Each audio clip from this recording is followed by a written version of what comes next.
Hello my dear students, welcome in this session of English teaching. अंग्रेजी शिक्षण के इस सत्र में हम लोग क्लास 12th का सेकंड चैप्टर, प्रोज का सेकंड चैप्टर लास्ट स्प्रिंग के थर्ड पार्ट को पढ़ने जा रहे हैं।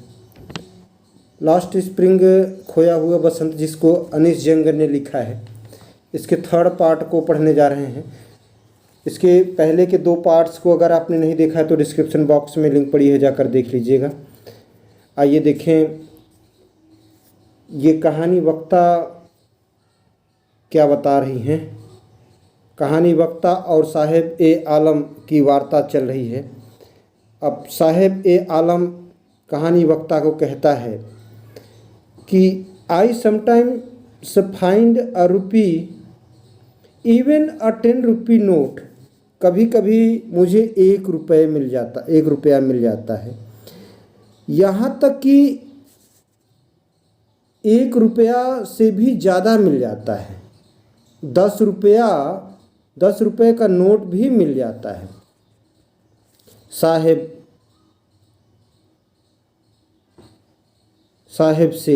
बताता है, कहता है, हिज आइज लाइटनिंग अप, उसकी आँखें चमक उठती हैं, यह बताते हुए कि कभी कभी मुझे 1 रुपया मिल जाता है। यहाँ तक कि 10 रुपये का नोट भी मिल जाता है, यह बताते हुए साहेब की आँखें चमक उठती हैं। When you can find a silver coin in a heap of garbage, जब आप कूड़े में एक चांदी का सिक्का पा जाते हो, आपको चांदी का सिक्का कूड़े में मिल जाता है। यू डोंट स्टॉप स्क्रॉनिंग, तो आप ढूंढना बंद नहीं करते। For there is hope of finding more, क्योंकि और अधिक पाने की आशा बनी रहती है, उम्मीद बनी रहती है। It seems that the children, ऐसा लगता है, ऐसा प्रतीत होता है कि बच्चे, दैट फॉर चिल्ड्रेन, बच्चों को ऐसा लगता है कि garbage has a meaning different from what it means to their parents. ऐसा लगता है कि बच्चों के लिए कूड़े का अर्थ उनके माता पिता के लिए जो अर्थ है इसका कूड़े का होता है, उससे भिन्न होता है। इट सीम्स, ऐसा प्रतीत होता है, ऐसा लगता है, फॉर चिल्ड्रन, बच्चों के लिए, गार्बेज हैज मीनिंग, कि कूड़े का अर्थ डिफरेंट, भिन्न होता है, from what it means to their parents, जो उनके माता पिता का अर्थ इसका कूड़ा होता है, उसकी तुलना में इनका दूसरा अर्थ होता है। For the children it is wrapped in wonder, बच्चों के लिए यह आश्चर्य में लिपटी चीज होती है। फॉर द चिल्ड्रन, बच्चों के लिए, इट यहाँ कूड़े के लिए आया है, it is wrapped in wonder, यह कूड़ा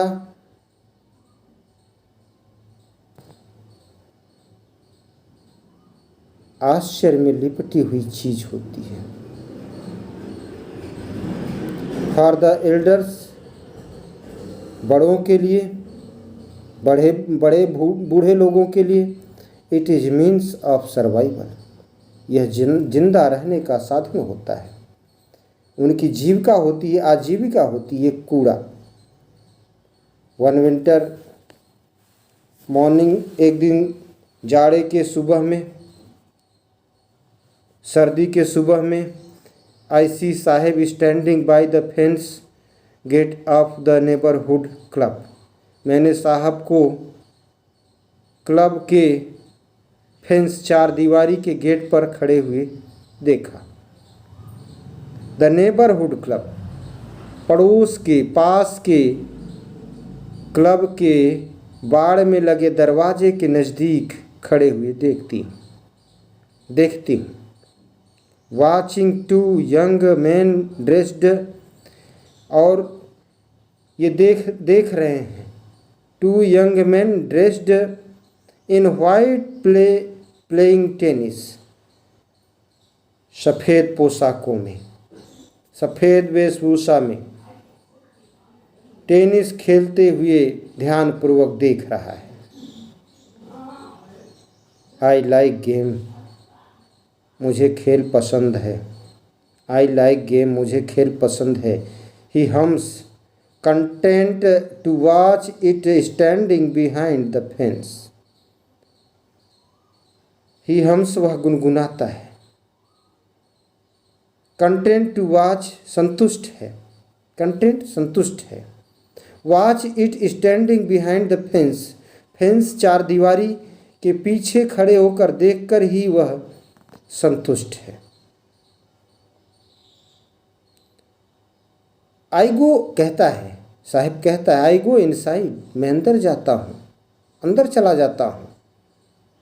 When no one is around, जब कोई आस पास नहीं रहता है तो मैं अंदर चला जाता हूँ। He admits the, वह स्वीकार करता है, वह ये इस बात को मानता है।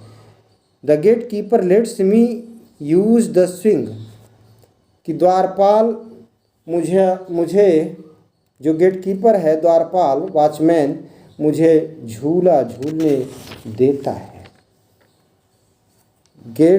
Let's me use the swing, swing झूले को यूज करने देता है, अर्थात झूला झूलने देता है।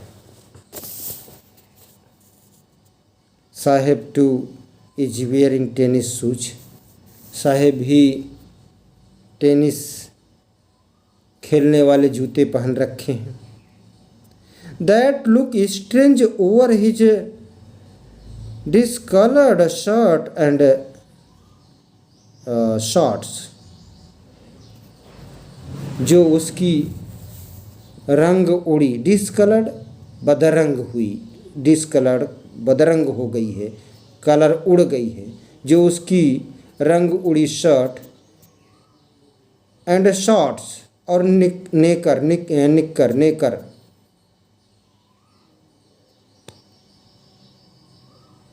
पर विचित्र लग रहे हैं। किस पर? वो जो शर्ट पहना है और शॉर्ट्स पहना है वो बदरंग लग रहे हैं उसके जूते, अर्थात जूते की तुलना में ये शर्ट और शॉर्ट्स, कमीज और नेकर नहीं है। अच्छा, someone give them to me, किसी ने मुझे दिए थे। He says in the manner of an explanation, स्पष्टीकरण ढंग से समझाते हुए वह कहता है कि किसी ने मुझे ये दिए। द फैक्ट दैट, वास्तविकता यह है कि, तथ्य यह है कि they are discarded shoes of some rich boy, कि ये त्यागे गए, डिस्कार्डेड मीन्स त्यागे गए, छोड़े गए जूते हैं, धनी लड़के द्वारा छोड़े गए जूते हैं। Who perhaps refused to wear them because of a hole in one of them, जिसने शायद उसमें एक में छेद होने के कारण इन्हें पहनने से इनकार कर दिया। जो जूते साहेब पहना है उन दोनों जूतों में से किसी एक में छेद है और इसीलिए शायद वो जो धनी लड़का है उसको पहनने से इनकार कर दिया। ये इनको मिला, ये पहन लिए साहेब। हाँ, डज नॉट बोदर हिम, तो उसे परेशान नहीं करता है। बोदर मीन्स परेशान करना, परेशान करना। तो वो जो छेद है वो छेद से इसको परेशानी नहीं होती। फॉर वन, किसी के लिए, who has walked barefoot, ऐसा व्यक्ति जो नंगे पांव घूमा है, चला है। Even shoes with a hole, यहाँ तक कि एक छिद्र वाला, छेद वाला जूता भी मिल जाए तो is a dream come true, सपने के सच होने जैसा है। मान लो सपना सच हो गया, वो छेद वाला जूता भी मिल गया तो मान लो सपना सच हो गया। नया मिले न मिले, अगर पुराना ऐसा जूता मिल जाए जिसमें छेद हो गया हो एक में, तो मान लो सपना सच हो गया। किसके लिए? ऐसे लोगों के लिए जिन्होंने जूते न पहने हों, नंगे पांव घूमा हो। But the game is watching so intently is out of his reach, परंतु वह खेल जिसे वह इतना ध्यानपूर्वक, इंटेंटली ध्यानपूर्वक देख रहा है, is out of his reach, उसकी पहुंच से बाहर है, उसकी पहुंच से बाहर है। दिस मॉर्निंग, इस सुबह, आज सुबह, Saheb is on his way to milk booth, तो आज सुबह साहेब दूध की दुकान पर जा रहा था, रास्ते में था। ऑन हिज वे, रास्ते में था। कहाँ जा रहा था? The milk booth, milk means दूध, बूथ मीन्स दुकान, दूध की दुकान पर जा रहा था। In his hand is a steel canister, उसके हाथ में एक स्टील का कनिस्टर है। I now walk in a tea stall down the road, अब मैं सड़क पर आगे एक चाय की दुकान पर काम करता हूँ। आई नाउ वर्क, अब मैं काम करता हूँ। इन अ टी स्टॉल, स्टॉल में से भी दुकान होता है। डाउन द रोड, सड़क के उस पार। ही सेज, वह कहता है, साहेब कहता है। पॉइंटिंग इन द डिस्टेंस, दूर इशारा करते हुए, पॉइंटिंग करते हुए, संकेत करते हुए कि वहाँ काम करता। I am paid 800 rupees and all my meals, मुझे 8 रुपये और सारा भोजन मिलता है। सारा भोजन मतलब सारे वक्त का भोजन, तीनों टाइम का भोजन मिलता है। Does he like the job, क्या उसे काम पसंद है? आई आस्क, कहानी वक्ता ने पूछा कि क्या तुम्हें काम पसंद है? हिज फेस, उसका चेहरा। आई सी, मैं देखती हूँ उसका चेहरा। Has lost the care free look, निश्चिंतता खो देता है। उसके चेहरे पर जो निश्चिंतता थी वो खो जाती है, अर्थात वो पसंद नहीं करता है।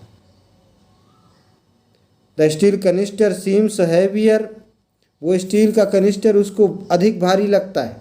देन द प्लास्टिक बैग, अपेक्षाकृत उस प्लास्टिक के बैग के थैले के। He would carry so lightly, जिसको वह इतने आसानी से लिए हुए है। कहाँ लिए हुए है? ओवर हिज शोल्डर, अपने कंधे पर। तो स्टील का कनिस्टर, कनस्तर प्लास्टिक के उस थैले से कहीं ज़्यादा भारी लगता है, जिससे वह बड़े आराम से अपने कंधे पर ले जाया करता है। द बैग वाज हिज, और क्यों हल्का लगता था? क्योंकि बैग उसका था, थैला उसका था। तो अपना होता है।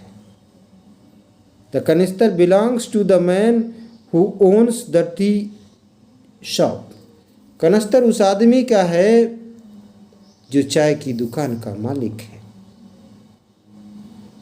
Saheb is no longer his own master, Saheb अब अपना स्वयं का मालिक नहीं रहा है। अब तो वह मालिक के अंडर में काम करता है, तो उसका मालिक तो उस दुकान का मालिक हो गया है। दुकान का मालिक ही उसका मालिक हो गया, साहब का मालिक हो गया है। नेक्स्ट पार्ट अगले वीडियो में पढ़ेंगे। Thanks for watching me.